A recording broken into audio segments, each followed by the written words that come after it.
Hey guys, I'm Jemilah. And I'm Marty, and we've got the lockdown, Uptown, Lowdown version today, huh?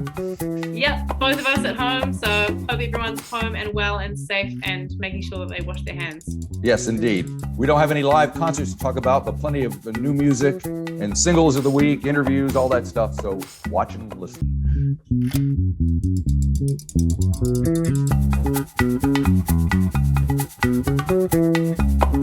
All right, we're here at the Uptown Lowdown. We're going to start things off with the movies this week. We have, of course, Jemilah is with us, as always, but now we have Oxford in as well. Welcome, Hello. Oxford. Hello, how you doing? I'm good. I got a glass of water. I'm not used to talking. So I don't know what's going to happen. My throat could just pack up and go away. That's no excuse. That's no excuse. You can't. So you bring me on for a controversial film review, and you just throw me and your co-host in here, and you're just like, "Oh, I can't continue, guys. It's too much. Too much." All right. So what are we talking about? We're talking about Annette. Annette, which is supposed to open this week, but I think has been pushed a couple of weeks because of lockdown, which is fine. Doesn't change our opinion of it, no doubt. Which I watched it a couple of weeks ago, and I will say that I had to make an effort to finish.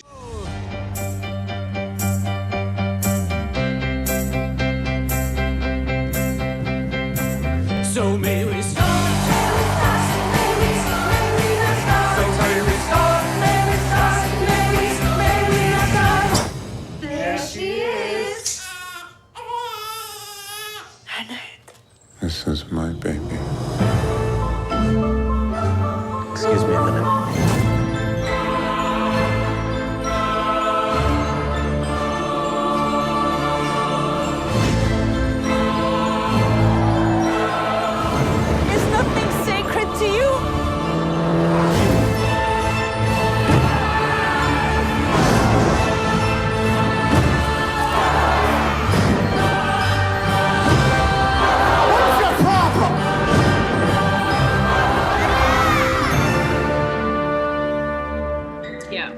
It and I made the effort to finish it, but it was effort. I must say. You guys, you lightweights, look at these chumps. Look at these chumps that I'm dealing with here.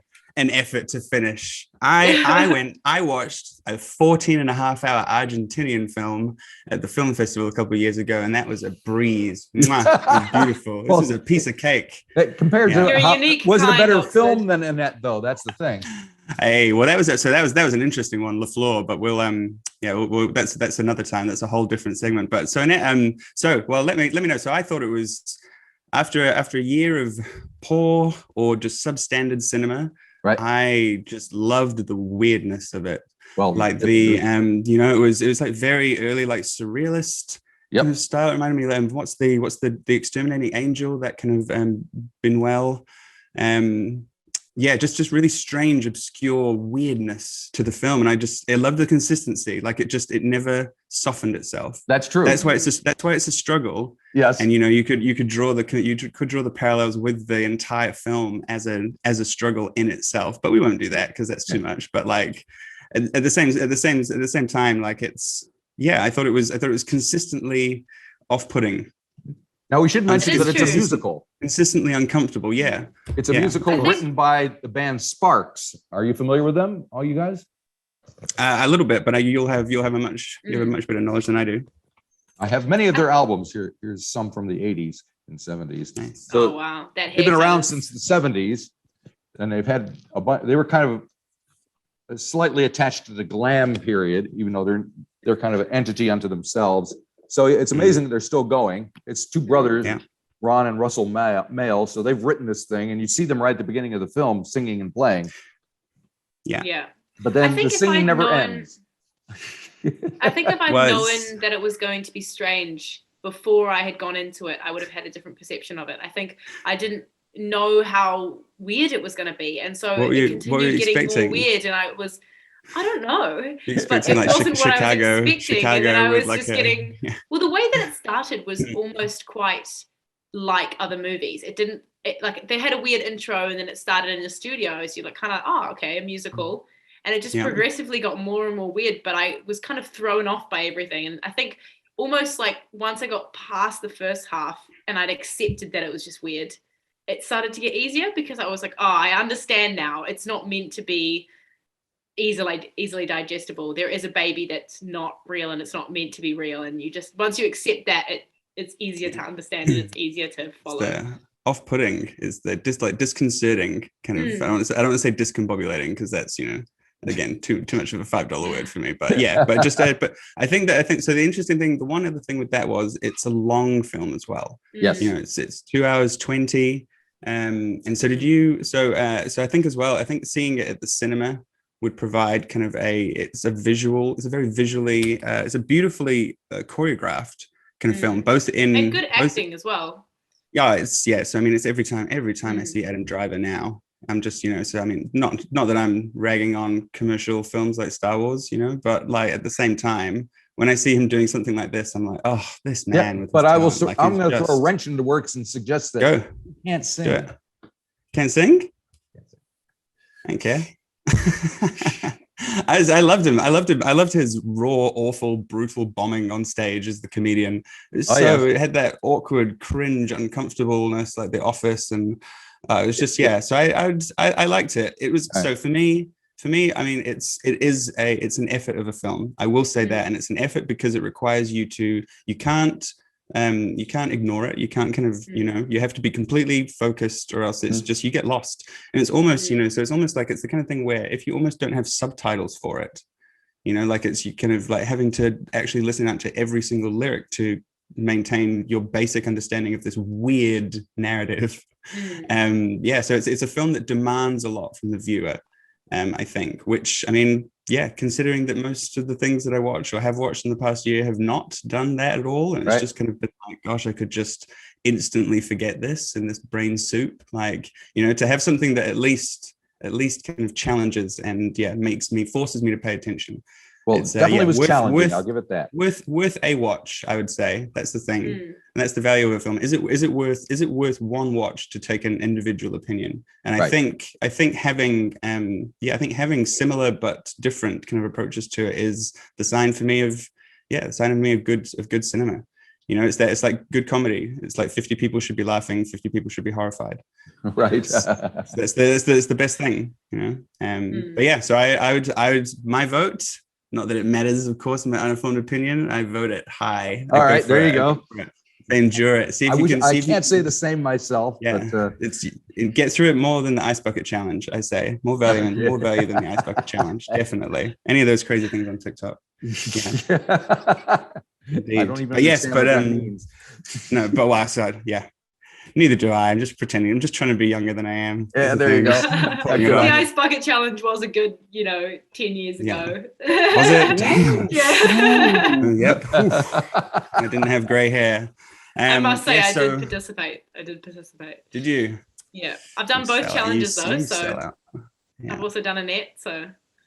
Yeah, well, that's true. Yeah, exactly. Okay. All right, get that. We'll give you that ribbon after we come out of lockdown. So I think it was going to release in cinemas, and it was. I mean, it premiered at the Cannes Film Festival, right? And it should be streaming on Amazon Prime at some point. I'm not sure if it is now currently, but we'll find out. Yeah. But so if you want a controversial challenge. There you go. For it. Yeah. Right. Fantastic. Well, should I sign off and say goodbye for now? Adios. Thank you for that insight. Adios.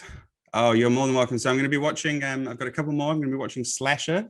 Yeah. Another horror kind of piece coming out on Shudder, which I'll be giving my review for. And excellent. Yeah, there are some more coming up. So watch this space, and I'll check back in soon. Will do. Thanks, right. Oxford. Cool. Lovely, Thanks, lovely to catch up with you guys again. Peace. Bye-bye. Stay safe. See you guys.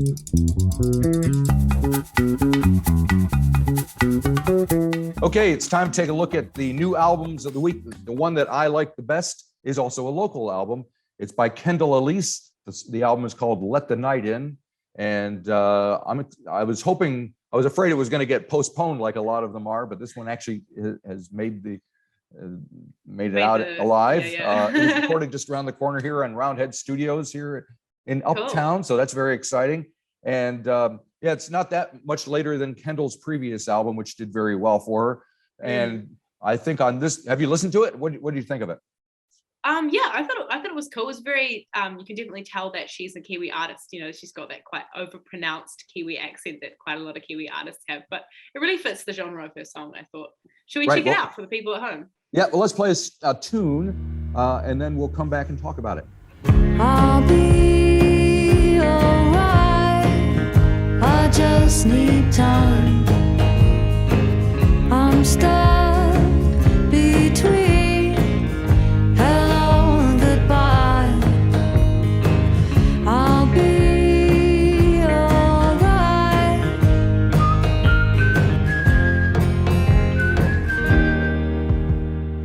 All right, that was Between Hello and Goodbye by Kendall Elise. Rather bizarre video with someone dressed as an anatomically correct heart walking around in supermarkets.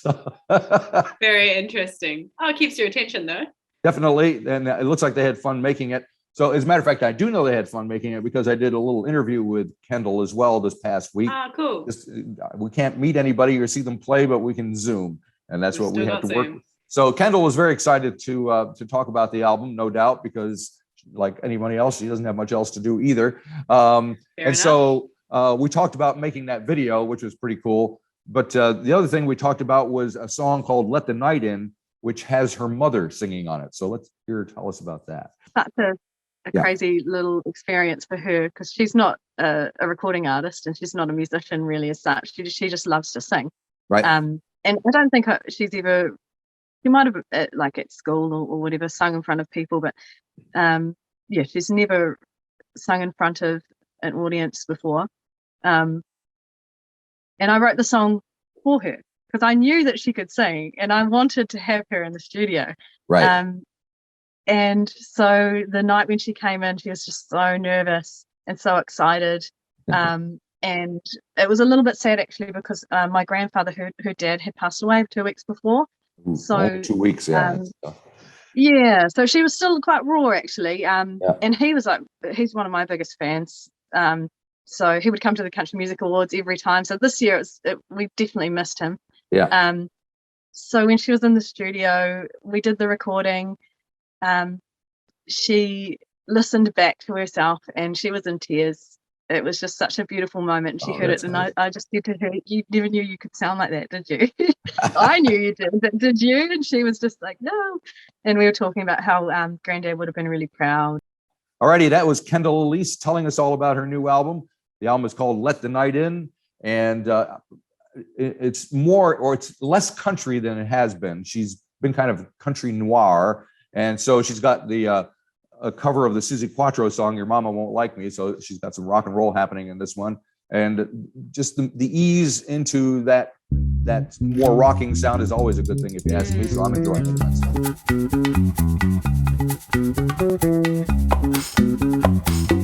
Cool. Now we're going to look at our international album of note for this week, which is Halsey, who is actually Ashley Nicolette Frangipani. Her new album is If I Can't Have Love, I Want Power, which is produced by Trent Reznor and Atticus Ross. Apparently there's an IMAX film of the same name, which is very interesting. I am not a woman, I'm a god. I am not a mother, I'm a problem.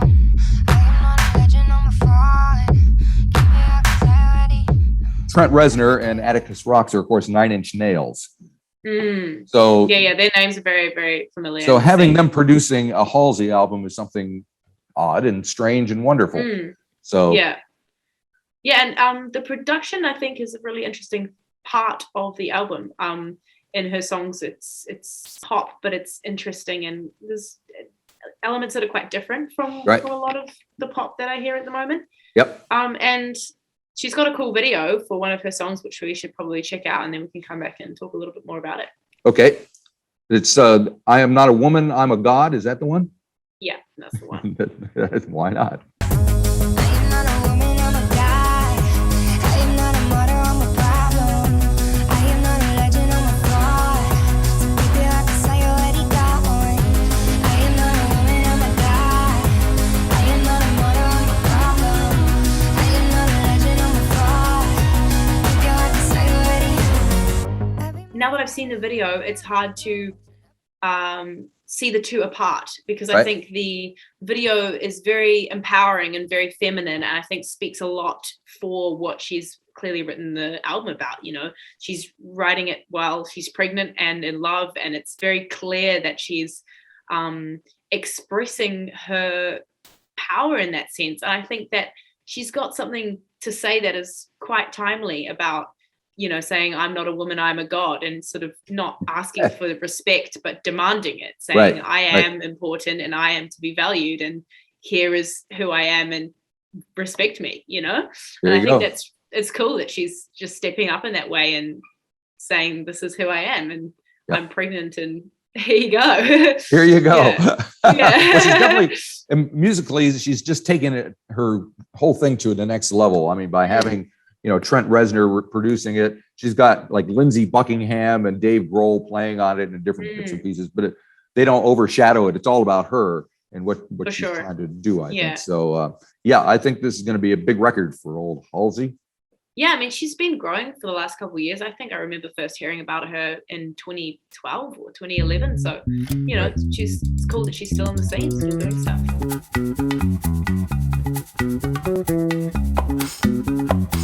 Okay, and we also have a new single of the week, which we're going to talk about. It's by Vera Ellen. She's a new person on Flying Nun Records. So they've been sending me press releases about her all week. So I figured we better do something with it. The song is called Crack the Whip. Have you listened to it? Yeah, I have listened to it. Thank goodness for that. The world falls apart in another way. You couldn't rely on it anyway. I couldn't bring myself to tell you it crumbled. You hated me for many reasons. The push and pull of the seasons.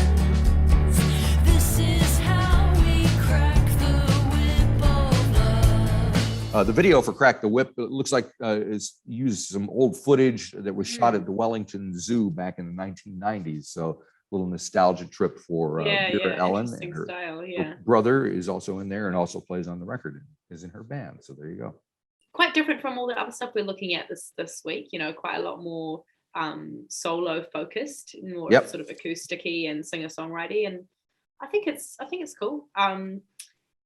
I haven't heard much else from Vera Ellen, so I don't really have anything to compare it to. But it seems like a style that will catch on, especially in this time of lockdown, where people, I feel like, tend to gravitate towards more singer-songwriter music, sort of wanting to listen more to what people have to say, maybe. Yep. Well, we'll have to see it. I think the album itself, it's called It's Your Birthday. It's going to be out on October the 8th on Flying Nun.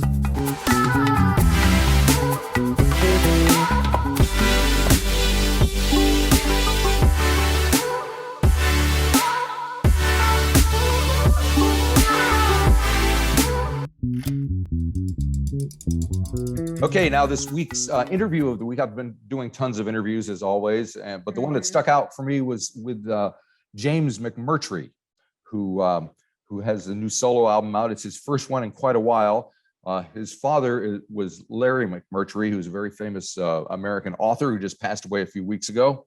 Wrote Lonesome Dove, among a bunch of other stuff like that. Anyway, so I've been living with this album for a little bit with James McMurtry, and then I got to do an interview with him, which is also a big thrill. And I had noticed that I've been humming Warren Zevon songs while I was listening to the album, and I realized that there was some kind of connection. So the thing I asked him was about how Warren Zevon is related to this record at all, if it is at all. The feeling and the vibe reminds me more of Warren Zevon on this record, just the attitude of the way you're writing your songs. Is that a fair statement? I don't know. I heard it in the tracks, and that's what the guitar tracks reminded me. It seems like there's a Werewolf of London in there somewhere. You know? Yeah. Lawyers, guns, and money. I don't know. It's in there. I didn't mean to write that way. Right. Definitely the Lawyers, Guns, and Money is the one that was kind of bombing around in my head while I was listening to it, especially on Vaquero with the accordion. And it's like. Se pone solo, buen caballero viajando con Dios. Yeah. I don't. Yeah, that song. That was another one I wrote late. That was when Bill Whitliff died, and he was a family friend, and he wrote the teleplay for Lonesome Dove, and pretty well saved the movie because he was also a co-producer with Creative Control, and the only reason there's any cattle drive footage left in that miniseries is because Whitliff made him recut it. Because for TV executives, they want full face time with principal actors. Right. So the first cut was all Angelica all the time, and when Bill said, "No, this is kind of a western," Yeah, you're right. Guys on horseback. That was James McMurtry telling us all about his new album. It's called The Horses and the Hounds. I do urge you to watch the entire interview on the 13th floor, as always, because there's lots of good stuff in there. So, yeah.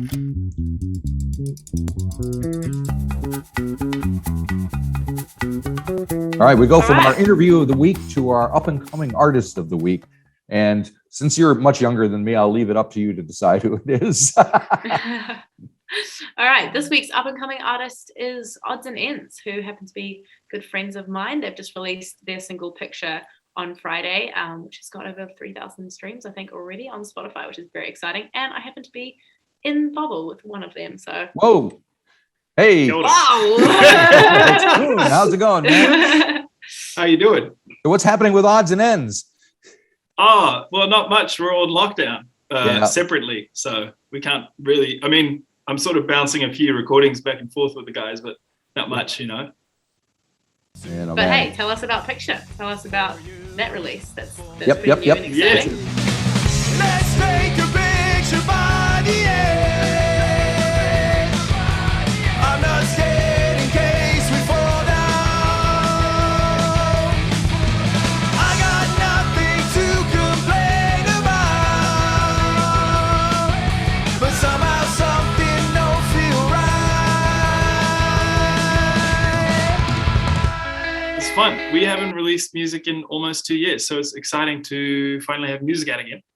And it's just a fat ass rock song. It's just, doesn't go over 3 minutes, just hits the spot. So it just dives right into it. All right. Touches on mental health, which is always, especially now, Especially now. about. Yeah, for sure. Just go and have a listen, to be honest. Okay. All right. And you think there's going to be some gigs in the future? Yeah. So we had a gig lined up in early September, but sadly I've had to push that back.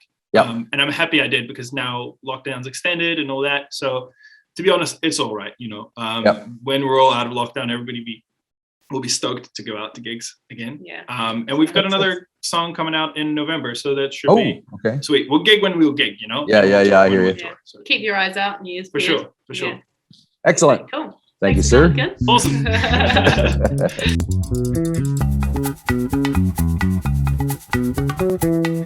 All right, we have a couple of new albums that are coming out the following Friday that we would like to make you aware of. One of them is by Imagine Dragons, and the other is by Iron Maiden. So we're obviously in the eyes. Imagine Dragons first. It's the band's 5th album, and it's called Mercury Act 1. What do you know about Imagine Dragons? You a fan at all? Yeah, I've listened to Imagine Dragons for a very long time. Actually, in looking for this album for the single on Spotify, it made me realize how many old playlists I have with songs from them and the script and stuff from back in 2015. And so it was quite nostalgic for me. I think they've really grown with the times, but at the same time, they will always have that kind of consistent Imagine Dragons sound. The layered vocals in the chorus. It's kind of like very screamy from like back away from the mic. So it's cool that they've grown with the times of popular music and are still releasing stuff and still quite present in the scene. Yet they still keep their sort of original sound in some ways. Okay. Well, I think we should listen to a track from the album. The tune that we're going to hear is called Wrecked. And apparently it was inspired by Dan Reynolds, who's the front man, his late sister-in-law, Alicia, who died from cancer in 2019. So this is Wrecked. Sometimes I wish that I could wish it all away. On a rainy day without you. Sometimes I wish that I could see you one more day. One more rainy day. Oh,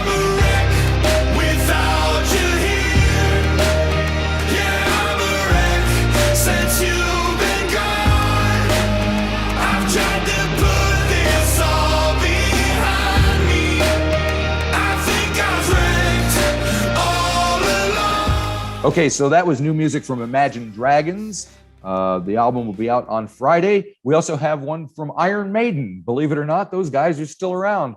They've been making a new sound of British hard rock since the 70s and still cooking along. Now, the album is called, let me see, Senjutsu, which loosely translated is tactics and strategy in Japanese. Interesting. I don't know why, but it is. Sounds cool. It's going to be cool. It's the band's 17th studio album, and it's coming out, at the beginning of September here. So, Iron Maiden. I don't know. I think you have to be made of something of sterner stuff than myself to be a huge fan. Maybe Iron. Maybe, possibly, but apparently it's the first studio album of theirs in 6 years. So I imagine there'll be a lot of people very excited about this. Sure. So it's the longest gap between two studio albums from Iron Maiden. They've had like 1,001 different, personnel changes throughout their illustrious past. I mean, and they're they've still been with around us for a while. It's fair enough. So the song we're going to hear is called "The Writing on the Wall." Now we are victorious.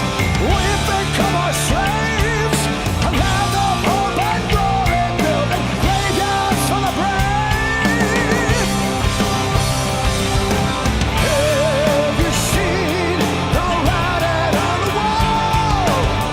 Have you seen that? All right, so that was new music from Iron Maiden. They've got a new album out. That's about it for us. The Uptown Lowdown Lockdown edition is over for now. Yeah. Who knows what we'll be doing next week? We just have to wait and see.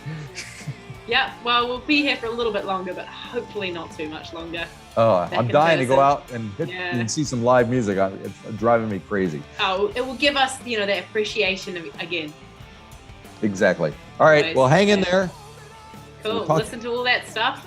Yeah, we'll listen to the stuff. That's it. Well, you can't watch it, so you may as well stream it, Exactly. All righty. Fantastic. Cool. Talk to you later. Bye-bye.